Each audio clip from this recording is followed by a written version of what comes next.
ನಮಸ್ತೆ. ಸರೋಜಾ ಶ್ರೀ ಶಿವಶಕ್ತಿ ಯೋಗ ಕೇಂದ್ರ, ಬಿನ್ನಿಲೇಔಟ್, ಅತ್ತಿಗುಪ್ಪೆ, ಬೆಂಗಳೂರು. ಎಲ್ಲರಿಗೂ ಅಂತಾರಾಷ್ಟ್ರೀಯ ಯೋಗ ದಿನದ ಶುಭಾಶಯಗಳು. ಈ ವರ್ಷದ theme yoga for healthy ageing ಅಂತ.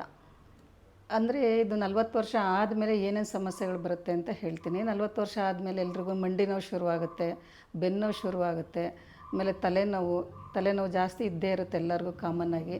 ಮತ್ತು BP, ಶುಗರು ಇದೆಲ್ಲ ಕಾಮನ್ ಇರುತ್ತೆ. ಮತ್ತು ಬೆನ್ನೋವು, ಸೊಂಟ ನೋವು, ಮಂಡಿ ನೋವು ಇದೆಲ್ಲ ಕಾಮನ್. ಗ್ಯಾಸ್ಟ್ರಿಕ್ ಸಮಸ್ಯೆ ಈ ಥರದ್ದೆಲ್ಲ ಏನಕ್ಕೆ ಬರುತ್ತೆ ಅಂತಂದರೆ, ನಮ್ಮ ಬಾಡಿನಲ್ಲಿ ರೋಗ ನಿರೋಧಕ ಶಕ್ತಿ ಕಡಿಮೆ ಇರುತ್ತೆ.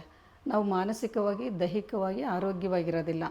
ನಾವು ಅದುವರೆಗಾಗಿ ಏನಾಗುತ್ತೆ ಅಂದರೆ, ನಾವು ಇಂಪಾರ್ಟೆನ್ಸ್ ಕೊಟ್ಟಿರೋದಿಲ್ಲ ನಮ್ಮ ಶರೀರಕ್ಕೆ. ನಾವು ಕೆಲಸದ ಒತ್ತಡ ಅದು ಇದು ಅಂತ ಇರ್ಬೋದು, ನಮಗೆ ಟೈಮ್ ಇಲ್ಲ, ಮಕ್ಕಳು ನೋಡ್ಕೋಬೇಕು, ಸಂಸಾರ ನೋಡ್ಕೋಬೇಕು, ಮತ್ತು ಎಲ್ಡರ್ಸ್ನ ನೋಡ್ಕೋಬೇಕು, ಮನೆಯಲ್ಲಿ ಹಿರಿಯರೆಲ್ಲ ಇರ್ತಾರೆ. ಇದೆಲ್ಲ ಹೆಂಗಸರಾಗಲಿ ಗಂಡಸರುಗಳು ದುಡಿಯೋದ್ರಲ್ಲಿ ಬ್ಯುಸಿ ಇರ್ತಾರೆ. ಈ ಥರ ಎಲ್ಲ ಮಾಡಿಕೊಂಡು ಒಂದು ಏಜ್ ಆದಮೇಲೆ ಇದನ್ನೆಲ್ಲ ಫೇಸ್ ಮಾಡ್ತಾರೆ.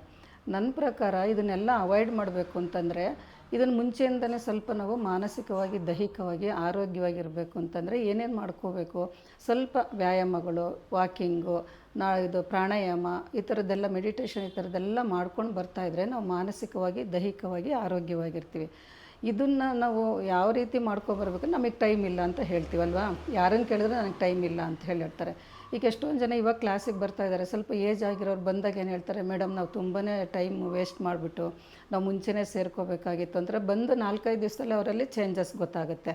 ವಯಸ್ಸಾದವ್ರು ಬಂದಾಗಲೂ ಅಷ್ಟೇ, ಕಾಯಿಲೆ ಇರೋರು ಬಂದಾಗಲೂ ಅಷ್ಟೇ, ಮಂಡಿ ನೋವಿರೋರು, ಮತ್ತು ತಲೆನೋವಂತೂ 3-4 ದಿವಸದಲ್ಲೇ ತಲೆನೋವು ಕಂಪ್ಲೀಟ್ ವಾಸಿಯಾಗಿರೋರು ಇದ್ದಾರೆ ತುಂಬ ಜನ. 20 ವರ್ಷ 15 ವರ್ಷದಿಂದ ಮಾತ್ರೆ ನುಂಗ್ತಿರೋರ್ಗೂ ತಲೆನೋವು ಕಡಿಮೆ ಆಗಿದೆ. ಅಂದರೆ ಅಷ್ಟು ಶಕ್ತಿ ಇದೆ ಯೋಗಗೆ, ಪ್ರಾಣಾಯಾಮಗೆ, ಮೆಡಿಟೇಷನ್ಗೆ. ಇದ್ರದ್ದು ಮಹತ್ವ ತಿಳ್ಕೊಂಡು ಮುಂಚೆಯಿಂದನೇ ನಾವು ನಮ್ಮದು ಡೈಲಿ ರೊಟೀನ್ ಏನಿರುತ್ತೆ ದಿನನಿತ್ಯ, ಅದ್ರ ಜೊತೆಗೆ ಒಂದು ಅರ್ಧ ಗಂಟೆನಾದರೂ ನಾವು ಸಮಯ ಕೊಡಬೇಕು.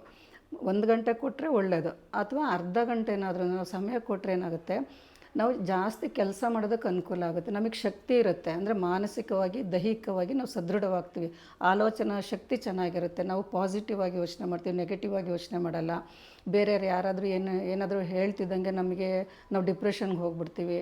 ಈ ಥರದ್ದೆಲ್ಲ ಸಮಸ್ಯೆಗಳಿರುತ್ತೆ. ನಾವು ಅಂದರೆ ಬೇರೆಯವರು ಏನಾರು ಮಾತಾಡಿದಾಗ, ಅಯ್ಯೋ ನಾನು ಹಿಂಗೆ ಈ ಥರ ಹೇಳಿದ್ರಲ್ಲ ಅಂತ ಕುಗ್ಗೋಗ್ತಾ ಇರ್ತೀವಿ. ಇದನ್ನೆಲ್ಲ ತಡೆಗಟ್ಟಬೇಕು ಅಂತಂದರೆ ನಾವು ಚಿಕ್ಕದ್ರಿಂದನೇ ಮಾಡ್ಕೊಂಡು ಬಂದರೆ, ನಾನು ಮಾಡಿರೋದನ್ನು 35 ವರ್ಷದಿಂದನೇ ನಾನು ಶುರು ಮಾಡಿರೋದು. ಆದರೆ ಪ್ಲ್ಯಾನ್ ಪ್ರಕಾರ ಎಲ್ಲ ಮಾಡ್ಕೊಂಡು ಬಂದಿರೋದ್ರಿಂದ ನಾನು ಇವಾಗ ಬೆಳಗ್ಗೆ 5 ಗಂಟೆಗೆ ಯಾವಾಗಲೂ ಎದ್ದೇಳೋದು, ತಿಂಡಿ ಮಾಡಿರ್ತೀನಿ. ನಮ್ಮ ಮನೇಲಿ ಅಡುಗೆ, ತಿಂಡಿ ಮತ್ತು ಬಟ್ಟೆ ಒಗೆಯೋದು, ಪಾತ್ರೆ ತೊಳೆದೆಲ್ಲ ನಾವುಗಳೇ ಮಾಡೋದು. ಬೇರೆ ಕೆಲಸದವ್ರಿಗೆ ಬಿಡಿಸಿ ಒರೆಸಿ ಹೋಗೋದಷ್ಟು. ಅಂದರೆ ಅಷ್ಟು ಶಕ್ತಿ ಬರಬೇಕು ಅಂದರೆ ಇದು ಪ್ರಾಣಾಯಾಮ, ಯೋಗಾಸನ, ಇದರಿಂದ ನಾವು ಮೆಂಟಲಿ, ಫಿಸಿಕಲಿ ಎರಡರಲ್ಲೂ ಸ್ಟ್ರಾಂಗ್ ಆಗ್ತಾ ಹೋಗ್ತೀವಿ.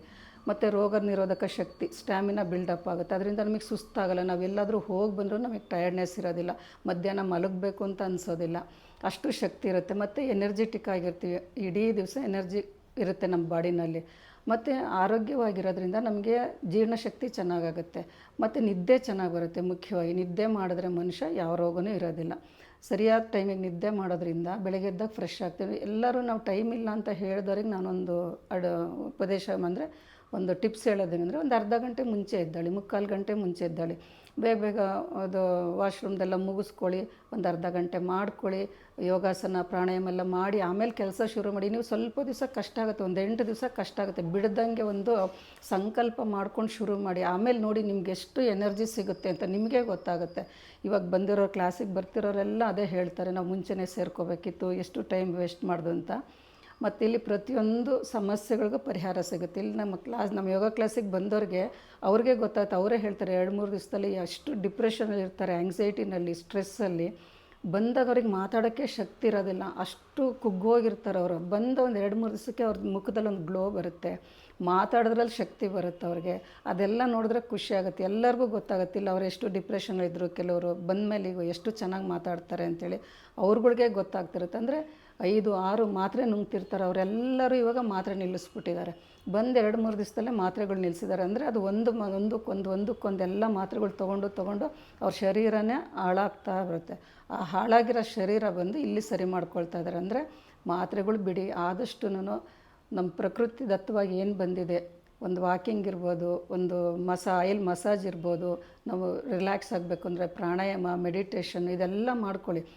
ನಾವು ಪ್ರತಿ ದಿವಸ ನಾವು ಊಟ ತಿಂಡಿ ಹೇಗೆ ಮಾಡ್ತೀವೋ ಒಂದು ಅರ್ಧ ಗಂಟೆನಾದರೂ ನಾವು ಇದಕ್ಕೆ ಕೊಟ್ಟರೆ ನಾವು ಎಷ್ಟೋ ಕಾಯಿಲೆಗಳನ್ನು ಇದು ಬರ್ದಂಗೆ ಅವಾಯ್ಡ್ ಮಾಡ್ಬೋದು. ಬಂದ ಮೇಲೆ ನಾವು ಯೋಗಾಸನ ಪ್ರಾಣಾಯಾಮ ಮಾಡೋದಕ್ಕಿಂತ ಇದನ್ನೆಲ್ಲ ಮಾಡ್ಕೊಂಡು ಬರ್ತಾಯಿದ್ರೆ ಏನಾಗುತ್ತೆ ಗೊತ್ತಾ, ಬರೋದು ಅವಾಯ್ಡ್ ಆಗುತ್ತೆ. ಬಿ ಪಿ, ಶುಗರು, ಮಂಡಿ ನೋವು, ತಲೆನೋವು ಅದೆಲ್ಲ ಏನು ಬರಲ್ಲ. ಮತ್ತು ಅಸ್ತಮ ಬರುತ್ತೆ, ಕೆಲವ್ರಿಗೆಲ್ಲ ವೀಸಿಂಗ್ ಸಮಸ್ಯೆಗಳು ಬರುತ್ತೆ. ಡಿಪ್ರೆಷನ್ ಮೇನ್ ಇವಾಗ ಎಲ್ರಿಗೂ ಬರೋದೇನು, ಸ್ಟ್ರೆಸ್, ಡಿಪ್ರೆಷನ್, ಆ್ಯಂಗ್ಸೈಟಿ, ಇದು ಕಾಮನ್ನಾಗಿರುತ್ತೆ ಎಲ್ಲರಿಗೂ. ಕುತ್ತಿಗೆ ನೋವು ಇದೆಲ್ಲನೂ. ಇದನ್ನೆಲ್ಲ ಅವಾಯ್ಡ್ ಮಾಡಬೇಕು ಅಂದರೆ ನಾನು ಎಷ್ಟೊಂದು ವಿಡಿಯೋಗಳು ತೆಗೆದು ಹಾಕಿದ್ದೀನಿ. ಯಾವ ಥರ ಏನೇನು ಮಾಡ್ಕೋಬೇಕು, ಆಸನಗಳು ಮಾಡ್ಕೋಬೇಕು, ಆಕ್ಯುಪ್ರೆಷರ್ ಮಾಡ್ಕೋಬೇಕು, ಪ್ರಾಣಾಯಾಮ ಮಾಡ್ಕೋಬೇಕು ಅಂತ ಇದೆಲ್ಲ ನೋಡ್ಕೊಳ್ಳಿ, ಮಾಡ್ಕೊಳ್ಳಿ. ಇದು ನಿಜವಾಗ್ಲೂ ದೇವ್ರು ಕೊಟ್ಟರೆ ವರ ಅಂತ ತಿಳ್ಕೊಬೇಕು ನಾವು. ಇದನ್ನು ರೆಗ್ಯುಲರಾಗಿ ನಾವು ಊಟ ತಿಂಡಿ ಹೇಗೆ ಮಾಡ್ತೀವೋ ಅದೇ ಥರ ಮಾಡಬೇಕು ಅಂತ ಹೇಳಿದ್ದನ್ನೆಲ್ಲ ಒಂದು ಟೈಮ್ ಇಟ್ಕೊಳ್ಳಿ. ಮಾಡಿ ನೀವು ಮಾಡಿ ಅದ್ರದ್ದು ಎಕ್ಸ್ಪೀರಿಯೆನ್ಸ್ ಮಾಡಿ. ಒಂದು ಊಟನೇ ಆಗಲಿ, ಒಂದು ಸ್ವೀಟೇ ಆಗಲಿ, ಸ್ವೀಟ್ ಆಗಿದೆ ಅಂದರೆ ನೀವು ತಿಂದಲೇ ಅದನ್ನು ಹೇಳೋಕ್ಕಾಗಲ್ಲ, ರುಚಿ ಹೇಳೋಕ್ಕಾಗಲ್ಲ ಯಾವ ಥರ ಇತ್ತು ಅಂತ. ಹಾಗೆಯೇ ಯೋಗಾಸನ ಪ್ರಾಣಾಯಾಮ ಮಾಡಿ ನೋಡಿ ಅದ್ರ ರುಚಿ ಕಂಡುಕೊಳ್ಳಿ. ನನಗೆ ಗೊತ್ತಿರೋದನ್ನು ನಾನು ಸ್ಪ್ರೆಡ್ ಮಾಡ್ತಿದ್ದೀನಿ, ಎಲ್ಲರಿಗೂ ಇದು ಆರೋಗ್ಯ ತಲುಪಲಿ ಅಂತ ಹೇಳ್ಬಿಟ್ಟು, ಎಲ್ರಿಗೂ ಆರೋಗ್ಯ ಸಿಗಲಿ. ಮನೇಲಿ ಇರೋ ಕಡೆನೇ ಇದು ಆರೋಗ್ಯ ತಲುಪಬೇಕು, ಪ್ರತಿ ಮನೆಗಳಲ್ಲೂ. ನೀವು ಆರೋಗ್ಯವಾಗಿದ್ದರೆ ಮನೇಲಿ ಎಲ್ಲರೂ ಆರೋಗ್ಯವಾಗಿರ್ತಾರೆ. ನೀವು ಹುಷಾರಿಲ್ದಲ್ಲೇ ಮಲ್ಕೊಂಡ್ರೆ ಎಲ್ಲರಿಗೂ ಕಾಯಿಲೆ ಬಂದಿರೋ ಥರ ಆಗೋಗ್ಬಿಡುತ್ತೆ. ಎಲ್ಲರೂ ಆ ಪರಿಸ್ಥಿತಿನ ಎದುರಿಸ್ಬೇಡಿ ನೀವು. ಆದರೆ ಆರೋಗ್ಯವಾಗಿ ಇದ್ದುಕೊಂಡು ಮನೆಯಲ್ಲಿ ಎಲ್ಲರೂ ಖುಷಿಯಾಗಿರಿ, ಮಾನಸಿಕವಾಗಿ ದೈಹಿಕವಾಗಿ ಆರೋಗ್ಯವಾಗಿರಿ. ಯೋಗ ದಿವಸದಿಂದನಾದರೂ, ಯೋಗ ಡೇಯಿಂದನಾದ್ರೂ ನೀವು ಯೋಗ ಮಾಡದೇ ಇರೋರು, ಇಲ್ಲಿವರೆಗಾಗಿ ಯಾರು ಮಾಡ್ತಾಯಿಲ್ಲ ಅವರು ಇವತ್ತಿನ ದಿನಾದ್ರು ಶುರು ಮಾಡಿ, ಸಂಕಲ್ಪ ಮಾಡಿ ಶುರು ಮಾಡಿ. ಎಲ್ಲರೂ ಆರೋಗ್ಯವಾಗಿರಿ, ಖುಷಿಯಾಗಿರಿ, ಸಂತೋಷವಾಗಿರಿ. ಬೇರೆಯವ್ರಿಗೂ ಹಂಚಿ. ನಿಮಗೆ ಗೊತ್ತಿರೋದನ್ನು ನನಗೆ ಗೊತ್ತಿರೋದು ನಿಮಗೆ ಹಂಚ್ತಾ ಇದ್ದೀನಿ. ಯೋಗಾಸನ ಇದ್ರ ಮುಖಾಂತರ, ಯೂಟ್ಯೂಬ್ ಮುಖಾಂತರ, ಫೇಸ್ಬುಕ್ ಮುಖಾಂತರ ನೀವು ಬೇರೆಯವ್ರಿಗೆ ಇದನ್ನು ತಲುಪಿಸಿ. ಎಲ್ಲರೂ ಆರೋಗ್ಯವಾಗಿರಿ. ನಮಸ್ತೆ.